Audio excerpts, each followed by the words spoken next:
This UCSD TV program is a presentation of University of California Television for educational and non-commercial use only.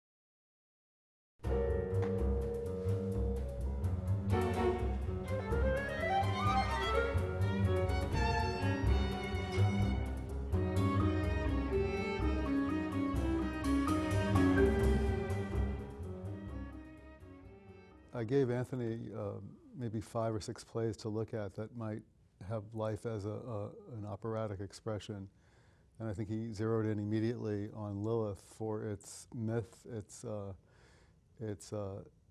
musical potential for arias and for conflict, and that it was a under-publicized myth in at least Western society. And the feminism of Lilith, which is an exciting issue with Lilith Fair, and how in the late 60s many women's groups seized on Lilith as an exciting icon that needed rehabilitation. It was amazing because it had combined all those things also with the wicked sense of humor. And I'm drawn to humor. I think that something that's opera has lost a lot of, you know, and particularly in modern opera, you know, that you know, we're too worried about being serious and we can't be funny.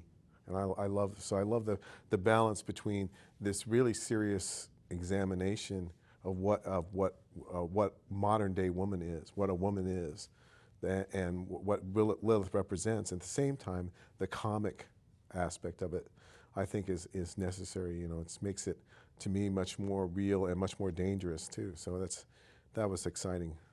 There was a previous opera done about Lilith that was done at City Opera, I guess, after X, when they did Deborah Jetel's opera, but it was very straightforward treatment of the story, and I was very interested in this and the kind of the story behind it, and the idea of re-examining the roots of our religion too, and the idea of the assumption that, you know, most people think of Adam and Eve in the Garden of Eden and not something preceding it, and it's kind of disturbing a lot of, I mean, even, you know, what we think of the Book of Genesis, etc. So I was excited about that, and I felt that how it related to the modern times, how it related to today, the kind of fatal attraction aspect of the story intrigued me too, because I wanted to root it back into something today, you know, how it could reflect on today. There's something about Lilith that brings up blasphemy, that if everyone goes back to Adam and Eve, and that Eve came from the ribs of Adam, and really Adam is deficient and Lilith was much more perfected toward greatness and, in a sense, rivaling the angels, that the political dimension of Lilith, and also when you get into lots of eschatology of women in the Bible, Lilith is a very dangerous archetype. And that she was demonized in Hollywood, and even as Anthony's saying in Fatal Attraction, that Glenn Close is the worst depiction of a Lilith, of just simply maniacal, diabolical, and you know, a force of evil. That is a kind of a horrible reduction of Lilith's biography. And I think what the opera and perhaps what the play is stating is that Eve and Lilith can look at each other in the mirror, that they are really one identity that have to deal with a tension in modern life as well as in biblical times. How do you survive if you are 100% Lilith? When Glenn Close was making Fatal Attraction, I actually met her in an elevator, and she had the hair then, you know, bushy hair, and she loved my hair. So I was a stranger to her. She had never met me before. I think she was trying out this character. So she came, "Can I touch your hair?" I'd get in the elevator, she asked, "Can I touch your hair?" I said, "Well, okay, cool." And so she puts her fingers through my hair, you know. You know, but that was very strange. That was a strange thing, you know, like Glenn Close asking, I mean, because she was like trying that character out. Someone who would approach someone, you know, not knowing who they are and doing something very audacious. That happened to me with Phyllis Diller, and I put my hands in her hair. in terms of film noir and femme fatales, I think Barbara Stanwyck in Double Indemnity and Diabolique, there's a great tradition of the dangerous woman that is outside the law and can have free license to say, I want this, I don't care what the stakes are, or The Last Seduction, another 1990s movie that just shows a woman doing what she wants to do without any ramifications, which brings us back to Phyllis Diller. That was part of her comedy. She was unbelievably outrageous, and I think that's the seduction of Lilith. She's not only sexy, but she can say the most outrageous things. Because she's uncensored. There's nothing inhibited. There's no filter, nothing there to say to keep her from saying what she feels. And that's what I love about the libretto, because, and I think the directness of the libretto, the times when, you know, you have these points that are really poetic, like Lilith's aria at the end of scene 3. But then you have these times when it's very direct and funny, because, and I find it breaks through a lot of barriers, because it becomes almost what I would call the hyper-real. When something becomes, I mean, like The Sopranos in a way are hyper-real too. I mean, with a thing, and when you actually, people would not necessarily talk like that in, you know, everyday speech, but it's taking the base emotion of behind language and laying it bare. So it's like the character sort of naked on stage saying what they really feel, how they would really express it, even how crudely they might express it. That to me is very, very powerful, because it gets to kind of what the raw emotion is behind what's going on. And the opera is saying what happens when Eve becomes Lilith. How dangerous is that, when she has to become Lilith to save what she feels is vital in her life? So that's another paradox for women to look at. If they can see their Lilith inside themselves as mother or as wife, and they could perhaps defend the family with a death blow, or, you know, a definitive action that is almost illegal. The piece taps into how particularly women of a certain age relate to Lilith, relate to this story, relate to the fact of all the physical, you know, things that women have to deal with, you know, and the way in which you know, and I think that's I think there's a strong identification. It's funny. It's more of identification with, I would say, you know, women over 35 than women under 35, which is interesting, because there's a certain thing about that they understand, you know, her desperation and the sense of lack of control, the idea of the relationship to the body, all those things. I think there's something really that's real in the opera that I found that in responses from women particularly, that there's the identification they feel. We hope all husbands will forgive us when they watch the opera, that we're rooting for both husbands and wives. I think the richness of the music sometimes covers up the rawness of the language, so that if one is not reading the libretto on the monitor, you may not hear a scatological word or something that's a little bit salty. But the music is so intricate and so captivating that I think we kind of sneak through some rough patches of language. I knew I had to simplify the amount of language presented. It was not a discussion play. It was really sung music with a little bit of conversation that could happen. But the first concern was how much rhyme scheme I had to use.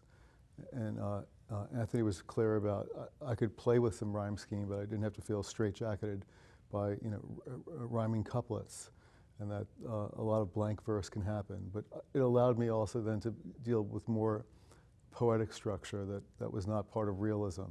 And I found that actually very seductive and fun to work with. So in one way, the play disappeared, and then we got into the musical expressions for each scene. And then I started to, accept this as a libretto, which had a poetic simplicity. And I felt that was actually freeing, because it was, it's like when Dr. Seuss wrote the first Cat in the Hat, he was given the gamble, write this in 50 words or less. You can't use other than 50 vocabulary words. And that limitation became part of the excitement of a poetic inspiration. So that's how I approached it. Anthony had liberty to tweak, words, lines, to see what was the right phrasing, and if there was, a major change. When we went with the video for the boy's role, and so the boy aged in the story from the first opera version to where we are today, and he aged from, I guess, 7 or 8 to about 11 or 12, and that introduced the video game and the eschatology of Lilith as a video story that you play, to get points. But I wasn't in rehearsal to rewrite a whole sheets of paper on this. It didn't come to be that way. The play version, it's set first in the Garden of Eden and then in modern times. And in the play version, in the Garden of Eden, Lilith is a victim of a bad courtroom situation, that the judge and the attorneys are all against her. In modern times, she exacts revenge. That's the play chronology. In the opera, we go back and forth in time, and it's a little more of a kaleidoscope as to how do you put a moral value on Lilith. Is she a wronged woman? Can she have children? Her children were taken away in the Garden of Eden. And can she make a compact with Eve? Because in the opera, she says to Eve very early on, I just want your husband for one night. That's a reasonable request. In this day of Tiger Woods, that's all she wanted was one night of Arnold, Adam. That's all she asked for. Adam is Arnold. Arnold is a kind of reincarnation of Adam in today, as Epi is a reinvention of Eve. So I think that that connection is naturally made. For me, this piece works well in many respects as a concert because of the density of the language and the conversation. I think it lends itself, I think it works well. There's a lot to think about just with the words and the music. And I love to see a staging of it too, but I think that it's a very interesting piece as a concert. And it presents and the ideas come out and the characters come through, and the relationship of the characters, I think, is apparent. And sometimes, you don't need the costumes and the set and everything else to bring that across. And I think that also, I love the intimacy of it, having the orchestra, the ensemble on stage as basically the backdrop of the singers. I think that lends itself to certain, a different kind of effect, that would not have the same kind of distance and remove that you would have in an opera house where the orchestra's in a pit and kind of standard proscenium stage, so I was very interested. I was very interested. Also, the aspects of it that are more presentational, but I think they successfully managed to relate to each other on stage. And as the music is mercurial, it can change idiom. The language sometimes is lyrical of a more archaic time, and then it gets very vernacular in the contemporary. So to have that kind of liquidity in the performance, to make it a concert presentation, you don't have to deal with the literalness of the costume being, now we're in the Garden of Eden, now we're wearing Nicole Miller gowns. Exactly. It can be more open. And you don't have to worry about transitions the same way that you would on stage. I actually wrote the music thinking about staging too, because I was hoping at some point it would be staged, but like, how do you move from one scene to another? Where are you in each scene? I mean, so of course we have the kind of this bar cafe scene in the beginning, and then goes to the Garden of Eden. How would that be accomplished on a stage? It would be a different experience, and also moving characters. How you move from how you move over time, and it's less of an issue in a concert than it would be on stage. And maybe I'll have to make some adjustments depending on the director, what kind of transitions they need for if they're using it, or if they're using one set, or they're having the set change. I mean, all those are considerations that I didn't really have to deal with in a concert version. Some people from the theater world on campus love the UCSD TV cameras watching the event, and the libretto on screen, and the musicians on stage, and the kind of post-Brechtian presentation, that it was really Lilith being filmed as a concert was the event. They thought that was a great kind of overframe of a new age opera. That the media in performance with the concert was actually the fullest expression of, in this Dr. Phil Oprah age of everything on television, it was a reality concert. I like to see some kind of stage production, but not necessarily. It doesn't have to be. It could be kind of semi-staged in the sense that it doesn't have, as I said, it doesn't have to be, with a pit, with the ensemble, because it's only 7 or 8 players. So it doesn't. I mean, the idea of having 7 or 8 players in the pit, I'm not sure how that works, but I think it could be done in theaters. Well, I'd love to see approach theater to companies like ART, for example, or Yale Rep, or Vineyard Theater in New York, a number of places, or Red Cat at Disney Hall. I mean, a number of places I think that this would be appropriate. Also, university settings, and also. But if someone's interested in doing a fully staged thing, I wouldn't say no. but I'm really I like to see it. One of the reasons that was so attracted about doing this piece was the scale, because most of my operas are much bigger than this. I've done, I'm working on an opera now that's has a 60-piece orchestra and a chorus and a Cuban jazz ensemble and so it's ridiculous in scale, and so and that means that it can only be done in large opera houses, which is in America would be about 5 or 6 places in the United States, So I've always been frustrated with the fact that my music could only go to these 5 or 6 places, and I was looking to also to see if it could get around more in other kinds of venues, and I also to build this audience, because the opera going audience may not be the regular opera going audience, may not be the audience for this piece. I think the audience for this piece is potentially younger, it's a sophisticated theater audience, I think, and I'm very excited to see my music and this work, made available in these different venues. If a regional theater were to take it on, or the traditional opera house, and it went lavish, it may be wonderful to see aspects of stage magic where the supernatural elements of Lilith, whether she flies or she sprouts wings or some other supernatural event happens in the Garden of Eden. I think that would be thrilling given the beauty of the music and how pulsating the music is. I think the stage magic would be truly wonderful to watch.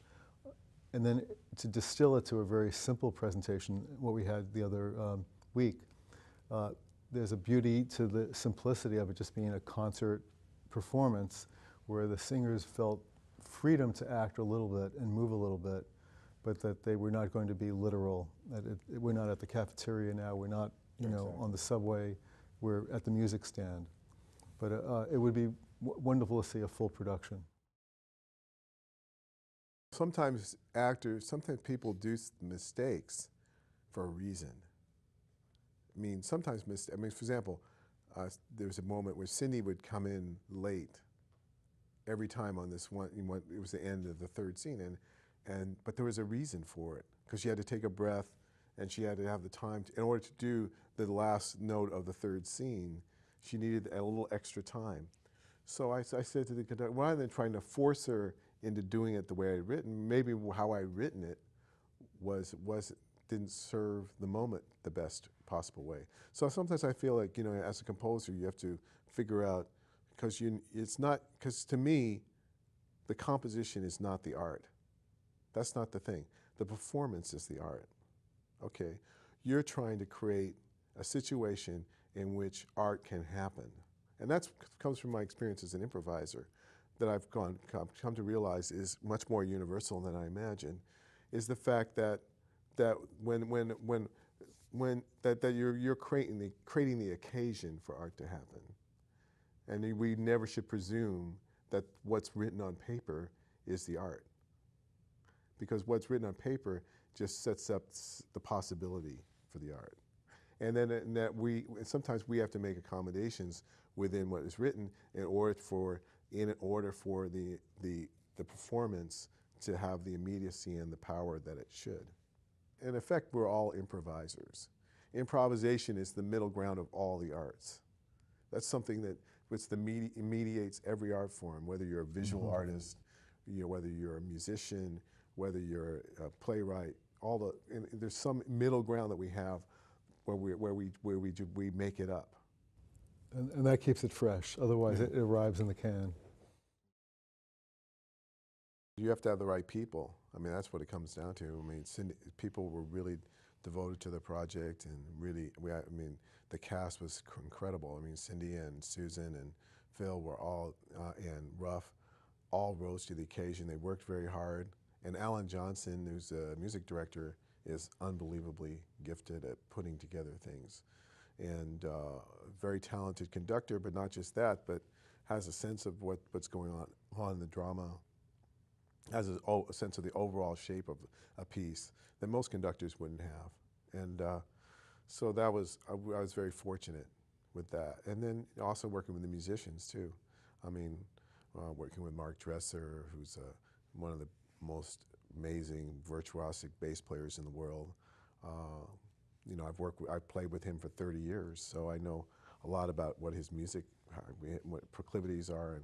And so I could not only write for the singers and singers I knew, but also write for the instrumentalists in a way, with the same kind of knowledge of how they play and what would make them shine in a piece of music. And then discovering this 16-year-old pianist I couldn't believe, Chase Morin, who came in and was able to play, really realize my dream in terms of realizing this music. It was a really incredible story to me to see all those elements come together, and I was quite fortunate to see that happen. And we had the benefit 5 years ago of doing a smaller workshop of the first half of Lilith, and many of the same singers and musicians were part of that. That was pared down, but at least it was a head start to getting to this rendition of Lilith. And the flexibility of the singers to work under pressure and ask about questions of motivation, as well as the technical demands of the music. Everybody, I think, worked with efficiency and good spirit. We could have done it without the support of they were amazing, Jen Stauffer and Dirk Sutro, and just kind of Nick Payton and all these people, really put time and effort into helping us, get this to happen. I mean, it was kind of a monumental exercise. I mean, especially in this time at UCSD when we're facing, economic struggles, to do an ambitious project.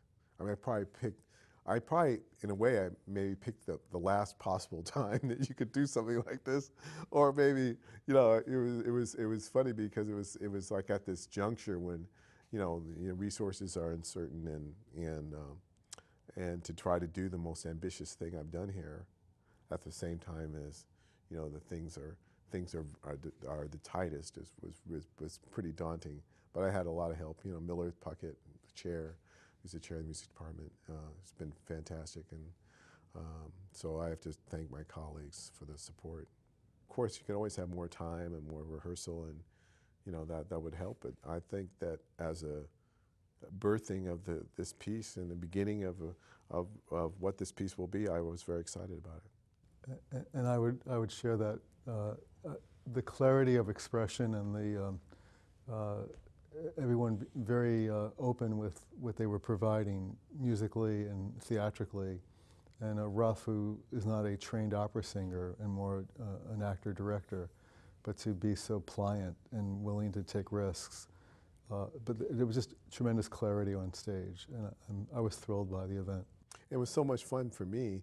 I mean, I'm used to working with opera singers, and Ruff obviously is not an opera singer, but he's a wonderful, amazing performer, and I'm not sure any opera singer I know would have that wicked sense of humor, that delivery, that was so, it was so unique. I mean, he said, you know, like that when Lilith character says, well, she has a vagina, Adam, and he says, you seem bitter. I mean, it's just like, how could you deliver it like that? You seem bitter. You know, it just, he's an incredible comic timing. It's the timing. He has unbelievable timing and a sense of, you know, the playfulness and the sense of always being in character, always having a sense of that, and then also willing to make himself the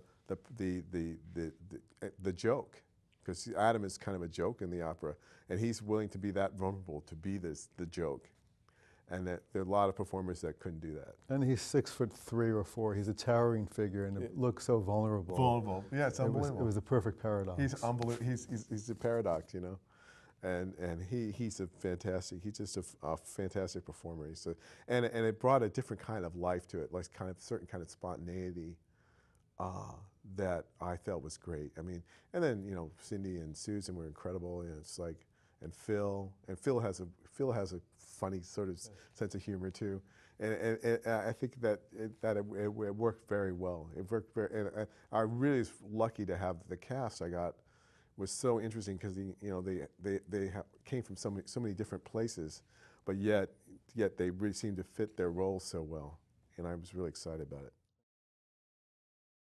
We always seem to do things at the same time, okay? When we first collaborated, we did my piece, Restless Morning, that was about kind of an oratorio about 9/11.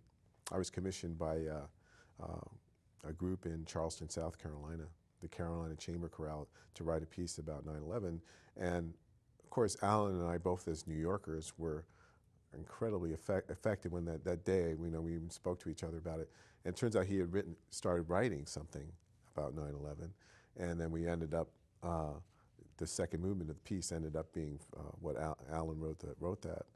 And that was actually our first collaboration. And then after, I have an idea, I had seen this movie about Alzheimer's, and I worked on, at the same time I'd done incidental music for a Yale Rep production of Lear, with Avery Brooks as Lear. And so I was fascinated by the play, and I was wondering why there had never been an opera on Lear in a way. And I couldn't understand it because it's such a dense play and it's so complicated. And there were lots of questions in the play.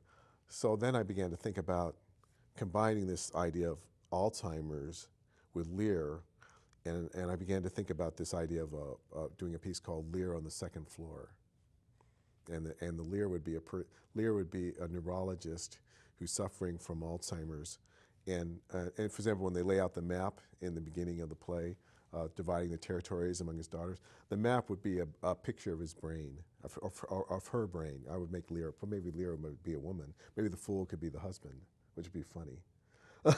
but so that you can see the map of the brain, and when one of the daughters dies, it's actually it's her memory that's erased.